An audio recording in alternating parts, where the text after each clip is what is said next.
मात्रक एवं समान विमेय सूत्र वाली भौतिक राशियां, समान मात्रक और समान विमेय सूत्र वाली भौतिक राशियां। देखिए पहला जो है चाल और वेग, चाल और वेग का विमेय सूत्र समान होता है, इसका होता है चाल और वेग का विमेय सूत्र होता है एल टी की पावर -1, ठीक है।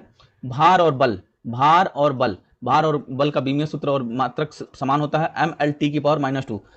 प्लांक नियतांक, कोणीय प्लांक नियतांक और कोणीय संवेग अभी मैंने निकाला एम एल टी की पावर 2 टी की पावर -1। तो यहां से आप इसको याद रखिए डायरेक्ट कि प्लांक नियतांक और कोणीय संवेग, प्लांक नियतांक और कोणीय संवेग का विमा समान होता है। अब देखिए चौथा पॉइंट है कि कोणीय वेग, कोणीय वेग और वेग प्रवणता, कोणीय वेग और वेग प्रवणता की विमेय सूत्र टी की पावर -1 होता है। और देखिए यहीं पे आप ये भी कर सकते हैं कि आवृत्ति की भी तो बीमा यही होती है सेम, अभी हमने पीछे बताया आवृत्ति की बीमा, तो यहाँ पे आप लिख सकते हैं कि आवृत्ति की भी बीमा सेम होती है। आवृत्ति, आवृत्ति, कोणीय वेग और वेग प्रवणता, आवृत्ति, कोणीय वेग और वेग प्रवणता, इन तीनों की बीमा समान होती है टी की पावर -1। देखिए संवेग और आवेग, संवेग और आवेग, संवेग और आवेग की बीमा समान होती है एम एल टी की पावर -1। ऊर्जा कार्य बलागुण, ऊर्जा कार्य बल आघूर्ण, इनकी बीमा भी समान होती है एम एल की पावर 2 टी की पावर -2, ठीक है। अब देखिए दाब हो गया, दाब हो गया, प्रत्यास्था गुणांक हो गया, यंग प्रत्यास्था गुणांक हो गया, आयतन प्रत्यास्था गुणांक हो गया, दृढ़ता गुणांक हो गया। देखिए ये ध्यान से देखिए जितने भी गुणांक वाले हैं, दाब, प्रतिबल, दाब और प्रतिबल, देखिए दाब का भी फॉर्मूला होता है बल बटा क्षेत्रफल, और प्रतिबल का भी बल बटा क्षेत्रफल, और प्रतिबल का भी फॉर्मूला होता है बल बटा क्षेत्रफल, प्रतिबल का भी फॉर्मूला होता है क्या, बल बटा क्षेत्रफल। तो इसकी भी बीमा तो समान ही होगी ना। तो दाब, प्रतिबल, प्रत्यास्था गुणांक, यंग प्रत्यास्था गुणांक, आयतन प्रत्यास्था गुणांक और दृढ़ता गुणांक, इनकी सबकी बीमा क्या होती है, समान होती है एम एल टी की पावर -1 टी की पावर -2, ठीक है। अगला पॉइंट याद रखिए, देखिए आपेक्षिक घनत्व, आपेक्षिक आर्द्रता, घर्षण गुणांक, आवर्धन क्षमता और विकृति, ये जो 5 राशियां हैं, आपेक्षिक घनत्व, आपेक्षिक आर्द्रता, घर्षण गुणांक, आवर्धन क्षमता और विकृति, ये मात्रकहीन और बीमाहीन राशियां, इनकी कोई मात्रक नहीं होती है और कोई बीमा नहीं होती है। तो ये पॉइंट याद रखिए।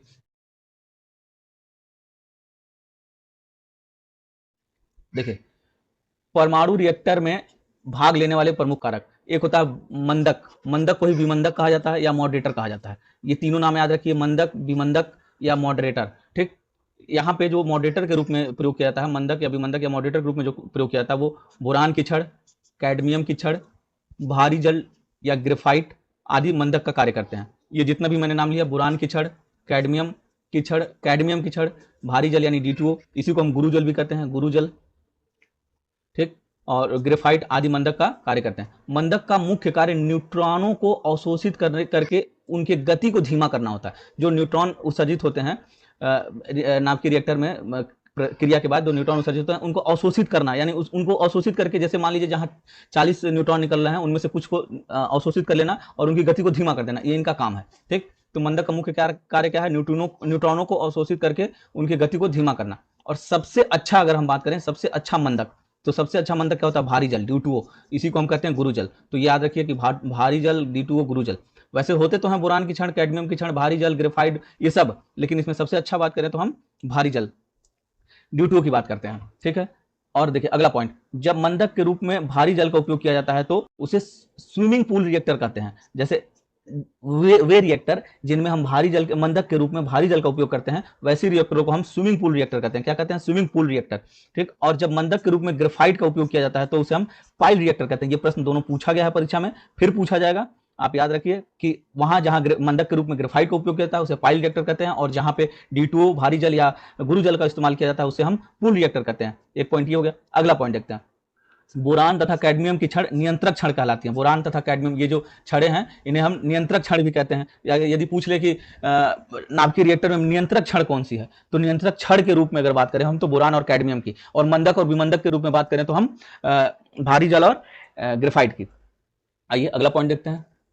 कह रहा है नोट कि जर्कोनियम एक ऐसा धातु है जो ऑक्सीजन तथा नाइट्रोजन दोनों में जलते हैं एवं इनमें न्यूट्रॉनों को अवशोषित करने का गुण पाया जाता है। अतः किसी भी नाभिकीय रिएक्टर में जर्कोनियम अवश्य उपयोग में लाया जाता है। देखिए अब नाभिकीय रिएक्टर में जर्कोनियम भी एक ऐसा पदार्थ है कि जिसका उपयोग हम न्यूट्रॉनों को अवशोषित करने के रूप में किया जाता है। तो ये अलग से क्वेश्चन पूछ सकता है कि न्यूट्रॉन को अवशोषित करने के लिए क्या जर्कोनियम का उपयोग, निम्न में किसका उपयोग नहीं किया जाता है, तो उसमें जर्कोनियम भी रहेगा और भी सब रहेंगे, और एक ऐसा ऑप्शन रहेगा जो नहीं किया जाएगा। तो जर्कोनियम भी आप याद रखिए कि नाभिकीय रिएक्टर में अवशोषक के रूप में, न्यूट्रॉनों के अवशोषक के रूप में उपयोग किया जाता है।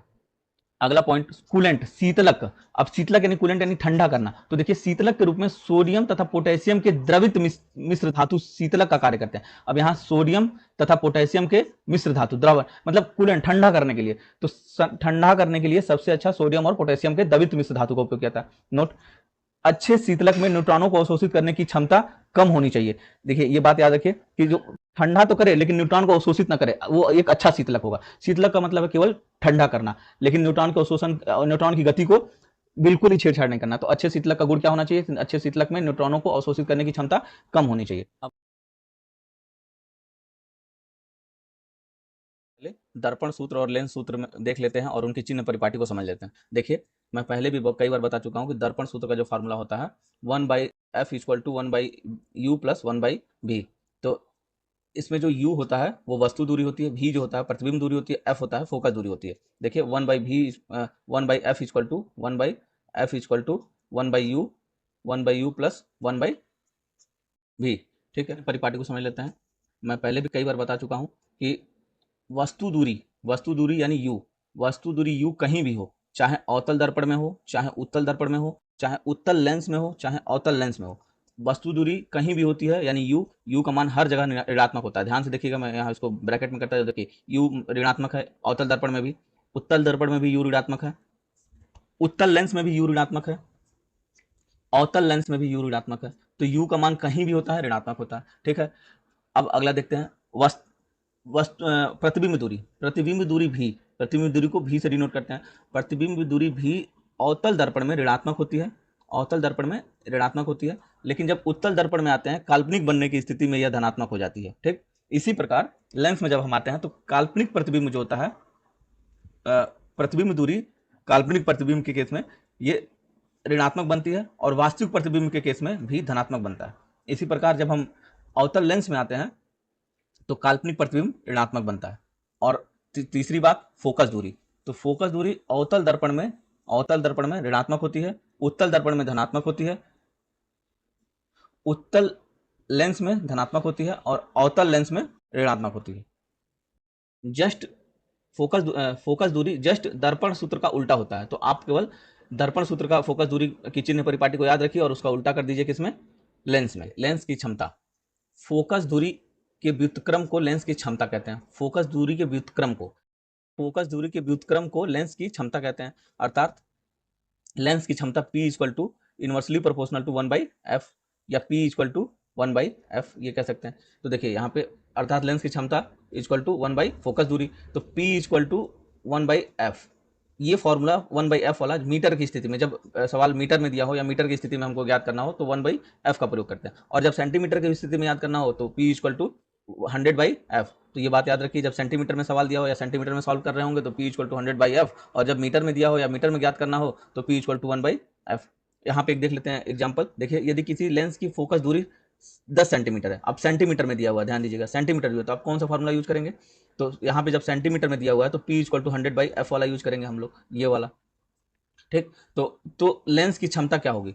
तो लेंस की क्षमता, तो हमने क्या कहा कि जब सेंटीमीटर में दिया हो तो P equal to 100/f use करते हैं। तो P equal to 100/f, f का मान दिया हुआ है 10 सेंटीमीटर, तो 100/10 इक्वल टू काट के आएगा तो 10 डायोप्टर। अब डी क्या है? डायोप्टर। तो लेंस की क्षमता का SI मात्रक होता है जो डायोप्टर होता है। लेंस की क्षमता को किस में मापते हैं? डायोप्टर में मापते हैं। ठीक, अब यहाँ एक बात और याद रखने वाली है कि तो आपको ये दो बातें एकदम याद रखनी है। पहली बात कि उत्तल लेंस की फोकस दूरी धनात्मक होती है, इसलिए इसकी क्षमता भी धनात्मक होती है। अवतल लेंस की फोकस दूरी ऋणात्मक होती है, इसलिए इसकी क्षमता भी ऋणात्मक होती है। तो आप ध्यान दीजिए, हमने ये बात कहां से स्टेटमेंट बनाकर कहा? उत्तल लेंस की फोकस दूरी धनात्मक होती है, उत्तल लेंस की फोकस दूरी धनात्मक होती है। अवतल लेंस की फोकस दूरी ऋणात्मक होती है, अवतल लेंस की फोकस दूरी ऋणात्मक होती है। तो यहीं से हमने कहा कि यदि उत्तल लेंस की फोकस दूरी धनात्मक है तो उसकी क्षमता भी क्या होगी? धनात्मक होगी। और यदि अवतल लेंस की फोकस दूरी ऋणात्मक होती है तो इसलिए इसकी क्षमता भी ऋणात्मक होगी। इसलिए हमने ये कहा कि यदि उत्तल लेंस की फोकस दूरी धनात्मक है तो इसकी क्षमता भी धनात्मक होगी, अवतल लेंस की फोकस दूरी ऋणात्मक होती है इसलिए इसकी क्षमता भी ऋणात्मक होगी।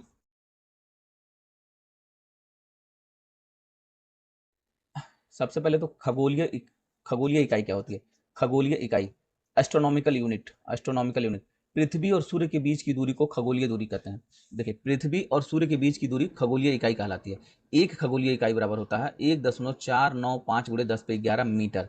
1.495 × 10⁻11 मीटर। अगर किलोमीटर में बदलेंगे तो 3 जीरो घटा देंगे, तो 1.495 × 10⁸ किलोमीटर। तो ये मान याद रखा जाता है, एक खगोलीय इकाई बराबर 1.495 × 10⁻11 मीटर में और 1.495 × 10⁸ किलोमीटर में। दूसरा पॉइंट क्या होता है, देखिए, प्रकाश वर्ष, लाइट ईयर। तारों के बीच की दूरी को मापने का मात्रक होता है प्रकाश वर्ष। देखिए, इसके नाम से तो नहीं समझ में आता है, लेकिन ये दूरी मापने का ही इकाई होता है, प्रकाश वर्ष, लाइट ईयर। तारों के बीच की दूरी को मापने के लिए हम प्रकाश वर्ष का उपयोग करते हैं। एक प्रकाश वर्ष बराबर होता है 9.4 × 10⁻15 मीटर, या किलोमीटर में अगर हम बदलेंगे तो 9.4 × 10⁻12 किलोमीटर। देखिए, तीसरा पॉइंट होता है कि पार्सेक। पार्सेक क्या होता है, तो पार्सेक दूरी का सबसे बड़ा मात्रक है। पार्सेक दूरी का सबसे बड़ा मात्रक है। तो एक पार्सेक बराबर होता है 3.26 प्रकाश वर्ष। एक पार्सेक बराबर 3.26 प्रकाश वर्ष। और इसको अगर हम कहें कि एक पार्सेक बराबर कितना होगा, तो 3 × 10⁻16 मीटर, या किलोमीटर में कहें तो 3 × 10⁻13 किलोमीटर। तो खगोलीय दूरों का मापन में इसका ट्रिक देख लेते हैं। देखिए, अभी आपने एक सीक्वेंस में पढ़ा, एस्ट्रोनॉमिकल यूनिट, खगोलीय इकाई, लाइट ईयर, प्रकाश वर्ष और पार्सेक। तीसरा था पार्सेक। तो हमको याद रखना है इसको, तीनों का मान क्या होता है, मीटर में या किलोमीटर में। ये तो आपको पता चल गया कि पार्सेक दूरी की सबसे बड़ी इकाई है। प्रकाश वर्ष से भी दूरी ही मापा जाता है। खगोलीय इकाई पृथ्वी और सूर्य के बीच की दूरी को मापने के लिए यूज किया जाता है। तो अब याद रखना है इसका मान। ये सामान्य बातें याद रहेंगी, लेकिन मान जल्दी याद नहीं रहता, तो मान को याद रखने के लिए एक सीक्वेंस याद रखें आप कि ALP का सीक्वेंस होगा ALP यानी एस्ट्रोनॉमिकल यूनिट, लाइट ईयर, प्रकाश वर्ष। हम एकमात्र एक तरीका बता रहे हैं इसको याद करने का, यह कोई भी ऑथेंटिक चीज़ नहीं है, बस इसको याद करने का। आप कैसे याद रखेंगे, अपने मस्तिष्क में कैसे बैठाएंगे, इसके लिए एक तरीका बता रहे हैं। देखिए, एस्ट्रोनॉमिकल यूनिट, लाइट ईयर, प्रकाश वर्ष, सीक्वेंस क्या रहेगा, ALP का सीक्वेंस रहेगा 11, 15, 16 का क्रम होगा। 10⁻11, 10⁻15, 10⁻16। मेरे पेन के नीडल को देखिए कहाँ कहाँ चल रहा है। ALP का सीक्वेंस होगा 11, 15, 16, 11, 15, 16, 11, 15, 16, 11, 15, 16। याद कैसे करेंगे, ALP का सीक्वेंस होगा 11, 15, 16। परीक्षा में इससे आप आसानी से पकड़ पाएंगे कि कोई किसका क्या मान होता है, किसका क्या मान होता है। 11, 15, 16 एस्ट्रोनॉमिकल यूनिट, लाइट ईयर, प्रकाश वर्ष, ALP का सीक्वेंस। देखिए, अब बीच वाला मान ये है और ये है, इसको कैसे याद रखेंगे। आप ध्यान से देखिए कि जो पहला है ए यानी एस्ट्रोनॉमिकल यूनिट, पार्सेक ईयर का, ये 1.495 का, ये देखिए 2 गुना है, यानी 1.5 का 2 गुना, और ये इसका 3 गुना है, यानी 3 3 9, यानी लगभग उसी के आसपास है। तो पहला तीसरे का 2 गुना और तीसरा दूसरे का 3 गुना। आपको याद रखना है ALP का क्रम होगा 11, 15, 16, 11, 15, 16। इसको आप अच्छे से समझ गए होंगे। देखिए, संवेग, तो संवेग यानी मोमेंटम, अंग्रेजी में मोमेंटम कहते हैं, संवेग। तो संवेग जो होता है वो गति की मात्रा को बताने वाली एक भौतिक राशि है। देखिए, संवेग का सिंपल सा अगर समझने का अर्थ है तो वो गति की मात्रा को बताता है। गति की मात्रा यानी कि गति कितनी है, किस स्पीड से है, ये संवेग प्रदर्शित करेगा।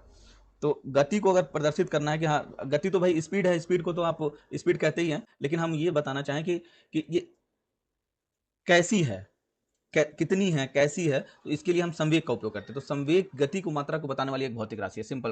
तो संवेग गति की मात्रा को बताता है, तो गति तो कब बताएगा, तो संवेग होता है क्या, संवेग द्रव्यमान और वेग का गुणनफल होता है। तो संवेग बराबर द्रव्यमान गुणे, संवेग बराबर होता है क्या, द्रव्यमान गुणे वेग, यानी P बराबर m/v, यानी मास इंटू वेलोसिटी, वेग। तो देखिए, यहाँ पे हो गया, ये फॉर्मूला हो गया संवेग का परिभाषा हो गई कि संवेग गति की मात्रा को बताता है, और इसका फॉर्मूला हो गया संवेग द्रव्यमान गुणे वेग, यानी संवेग द्रव्यमान और वेग का गुणनफल होता है, और इसको P से प्रदर्शित करते हैं। तो P बराबर m/v हो गया। अब यहाँ संवेग में वेग लगा हुआ है, तो वेग सदिश राशि है, तो संवेग भी क्या होगा, सदिश राशि होगा। अब संवेग का मात्रक, तो देखिए, द्रव्यमान का मात्रक होता है, मास का मात्रक हो गया kg, और वेलोसिटी का मात्रक होता है मीटर पर सेकंड।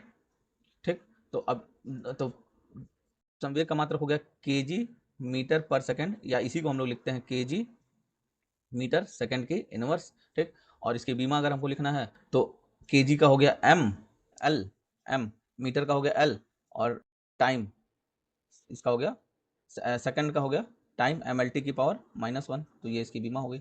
यहाँ देखिए आप बीमा,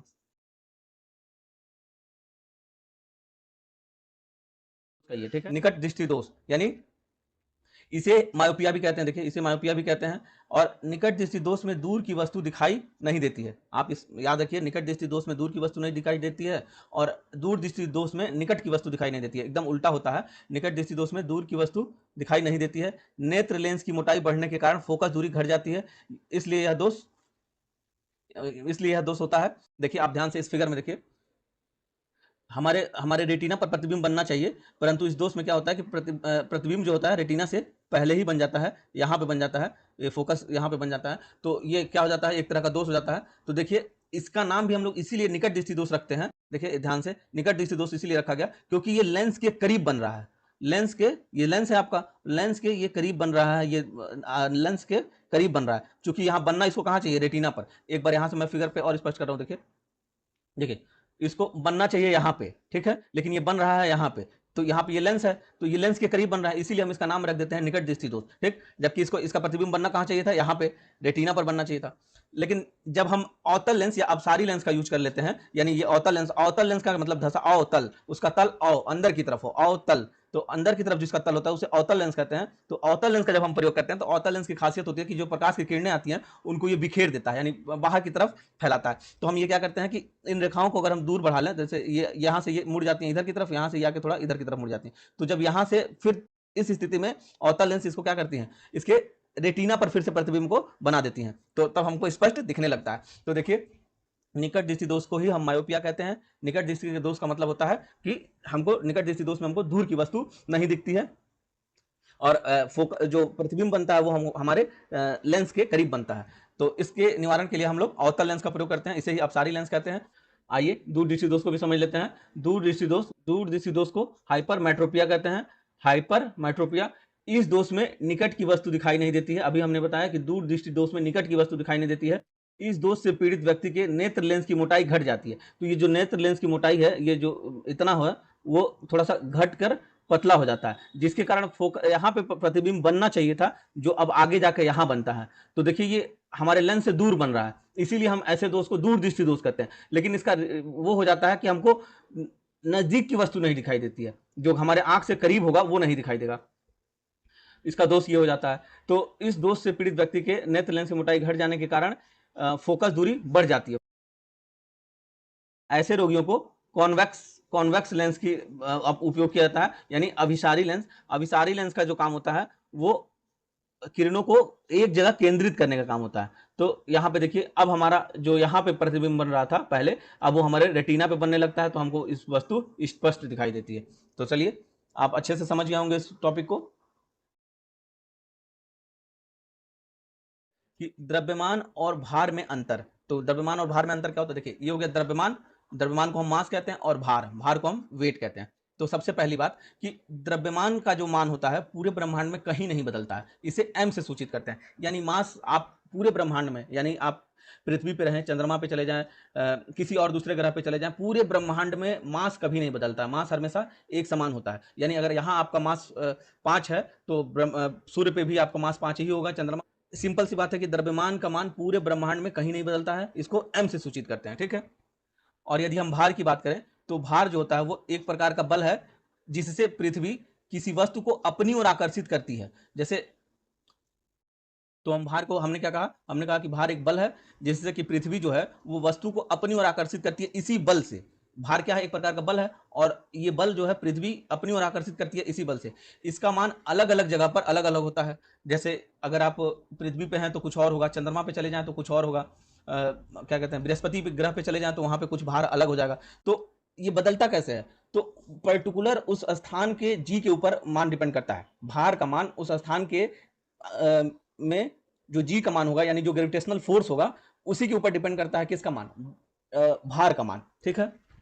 तो देखिए आप ध्यान से यहाँ पे, भार एक सदिश राशि है, इसका एसआई मात्रक न्यूटन होता है। तो W बराबर होता है m इंटू जी, डब्ल्यू यानी भार बराबर m इंटू जी, यानी मास। तो मास में अगर हम ग्रेविटी का गुणा कर दे, यानी मान लीजिए कि यहाँ पृथ्वी की ग्रेविटी तो 9.8 है, ठीक। इसी प्रकार चंद्रमा की कुछ और ग्रेविटी होगी, क्या कहते हैं, दूसरे ग्रह पे चले जाएंगे तो वहां की कुछ और ग्रेविटी होगी। तो मास में यदि हम ग्रेविटी का गुणा कर देते हैं तो हमको वहां का भार मिल जाता है, ठीक है।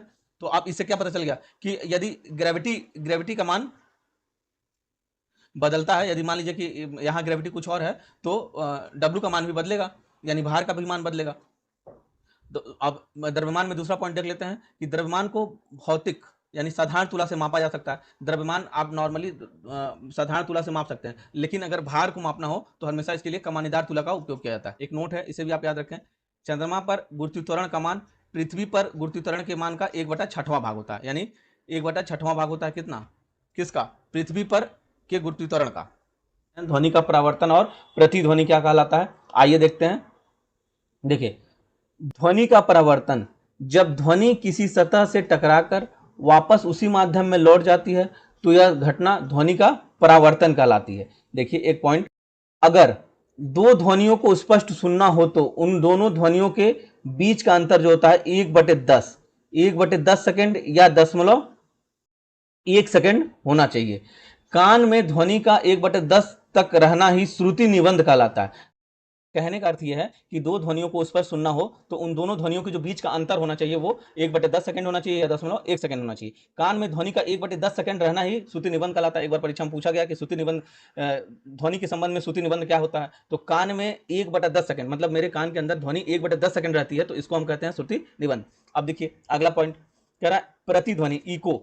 इको किसी सतह से टकराकर ध्वनि का बार बार सुनाई देना प्रतिध्वनि कहलाता है। मतलब वही बात कि मान लीजिए हमने यहाँ से बोला कोई बात, यहाँ ये सतह से गई और टकरा के मेरे पास फिर सुनाई दी, फिर यहाँ से टकराई इधर आई फिर हमको सुनाई दी। तो जैसे आप पहाड़ वहाड़ पे या फिर कहीं ऐसे स्थान पे खड़े रहते हैं जहाँ पे ध्वनि गूंज होती है, यानी ध्वनि का बार बार सुनाई देना, किसी सतह से टकराकर बार बार सुनाई देना ही प्रतिध्वनि कहलाता है। तो ऐसी स्थिति कब उत्पन्न होगी, तो ऐसी स्थिति तब उत्पन्न होती है जब ध्वनि स्रोत और परावर्तक सतह के बीच न्यूनतम दूरी कम से कम 17 मीटर होना चाहिए। 17 मीटर से कम होगा तो ये हमको नहीं सुनाई देगा, 17 मीटर से ज्यादा हो सकता है, लेकिन न्यूनतम ध्वनि कम से कम 17 मीटर तो होनी ही चाहिए। आज इतना ही रखते हैं, फिर हम आपसे मिलेंगे अगली वीडियो में कुछ साइंस के बेहतरीन प्रश्नों को लेकर जो आपकी परीक्षा के लिए अति महत्वपूर्ण होंगे। चलिए तब तक आप पढ़ते रहिए, अपना ख्याल रखिए, अच्छे से रहिए। धन्यवाद। जय हिंद, जय भारत।